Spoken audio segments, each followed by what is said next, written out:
Buenos días y bienvenidos a mundodesconocido.es. La Esfinge. La Esfinge es una de las piezas arqueológicas más importantes del antiguo Egipto y del moderno, por supuesto. Situada en la meseta de Giza, la Esfinge siempre ha sido un enigma desde su propio descubrimiento. Y digo descubrimiento porque estaba enterrada casi totalmente, hasta el cuello. Fue en el año 1816 cuando se desenterró. Y en ella apareció un cuerpo de león, por supuesto, coronado por una cabeza de uno de aquellos reyes de Egipto. Hay una serie de teorías que son bastante interesantes y que tuve la oportunidad de leer, principalmente reflejadas en el libro de Robert Temple, El misterio de Sirio. En él, el señor Robert Temple afirma que la Esfinge no es un cuerpo de león, es un cuerpo de chacal, y que la cabeza fue tallada a posteriori porque inicialmente era la cabeza de un chacal, y algún rey de Egipto, mal llamado faraón, decidió finalmente modificarla y adaptarla para su egocentrismo o megalomanía, o llámelo usted como quiera. Bien, han ocurrido una serie de cuestiones bastante peculiares, principalmente una de ellas que hace referencia a que desde siempre se ha pensado que deberían existir dos esfinges, en vez de una, dos esfinges. En muchas ocasiones se pensaba que la existencia de una de ellas indicaba que existía una anomalía dentro de lo que es el propio patrón de construcción que los egipcios siempre han tenido. De hecho, hay una serie de dataciones o una serie de referencias, tanto egipcias como por supuesto griegas, romanas y árabes, que hablan de que efectivamente existió una segunda esfinge que se perdió hace miles de años. Los egipcios solían emparejar las esfinges pequeñas. Ellos consideraban que las esfinges las había macho y las había hembra, y las representaban siempre y absolutamente siempre por parejas. Entonces la gran pregunta es ¿por qué la gran esfinge de la meseta de Giza solo es una? ¿Dónde está la otra? Pues os voy a contar. Resulta que en un momento concreto, y entre sus patas, cuando fue desenterrada, se encontró una enorme estela, la estela del sueño, que así la llaman, o así la llamaron. Y en esa estela que la esfinge tiene entre sus patas, ¿sabéis lo que hay? Aparecen dos esfinges. Eso es lo que aparece. Esta enorme estela fue mandada a construir por el rey Tutmosis IV. Y como he dicho, en ella podéis ver que aparecen dos esfinges. ¿Dónde está la otra? Si hay fuentes históricas que hablan de ello, como fueron los romanos, los griegos y los árabes, e incluso parece que en esos registros una idea de que en el 1200 a.C. fue destruida. ¿Dónde está? ¿Dónde está la otra esfinge? La gran pregunta. Pues aquí es donde vamos. Dos egiptólogos, Jerry Cannon y Malcolm Hutton, quienes recientemente dicen que han encontrado la segunda esfinge de la meseta de Giza, la segunda gran esfinge. ¿Y sabéis dónde está? La segunda gran esfinge está al lado de la esfinge original.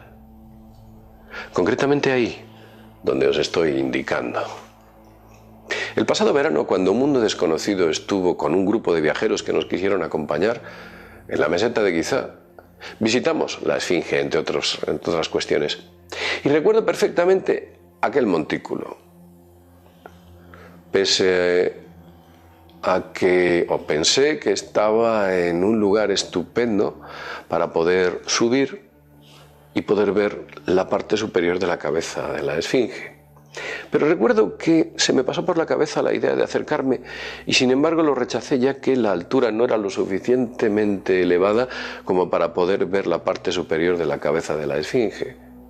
Porque aquellos dos montículos, o aquel montículo con respecto a la esfinge, tenía la misma altura.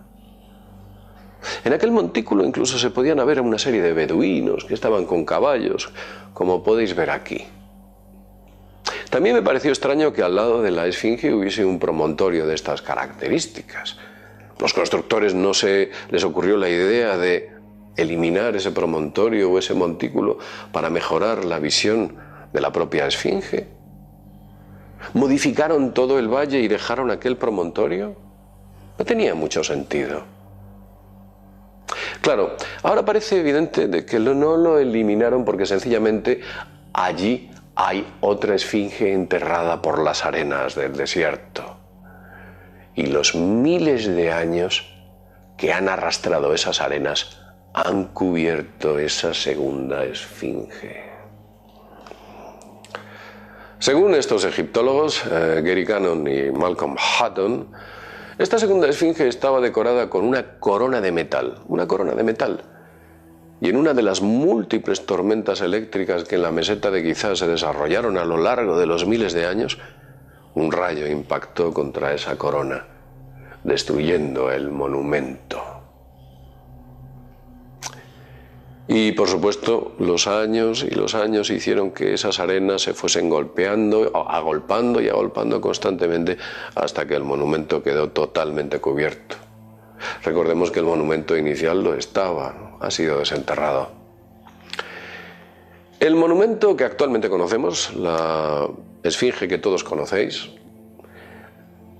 según la arqueología oficial, dice que se construyó en un periodo comprendido aproximadamente en el 2500 a.C., pero la peculiar erosión que muestra en sus paredes parece indicar por parte de algunos expertos que esa erosión ha sido hídrica, producida por el agua.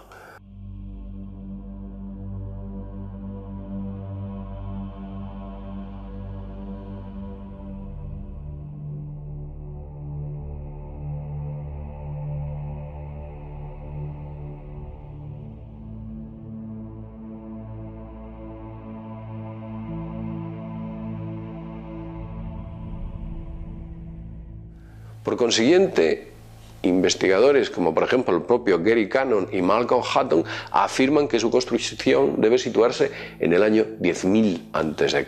El año 10.000 a.C. Pero claro, esto nos plantea muchas preguntas. En aquella época, en el 10.000 a.C., no existía el imperio egipcio. No había egipcios, solo había pequeñas tribus que vivían cerca del delta. Entonces, ¿quién construyó esos monumentos?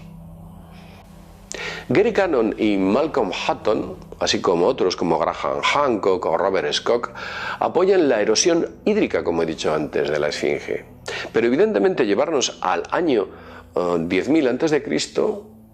nos coloca en un periodo llamado Helioceno. Un periodo llamado Holoceno. Es un periodo posglacial. Ese periodo posglacial, situado en el Cuaternario, tenía seres humanos que no conocían la ingeniería ni la técnica arquitectónica compleja.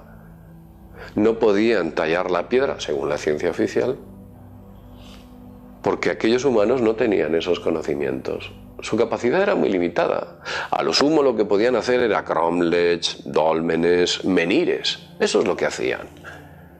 Pero nunca pudieron haber esculpido semejantes obras. Pero esto evidentemente nos plantea otra pregunta. ¿Quién fue el que hizo la esfinge? ¿Fue el mismo que hizo las pirámides? ¿Fue una cultura perdida? Quizás los herederos de la Atlántida fueron los que construyeron las esfinges. Quizás otra humanidad de la que tenemos contados vestigios.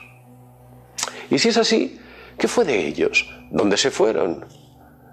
¿Acaso esos constructores siguen entre nosotros? ¿Aquellos dioses que construyeron semejantes monumentos en piedra están entre nosotros? Y si están entre nosotros, ¿qué rol ocupan en nuestra sociedad?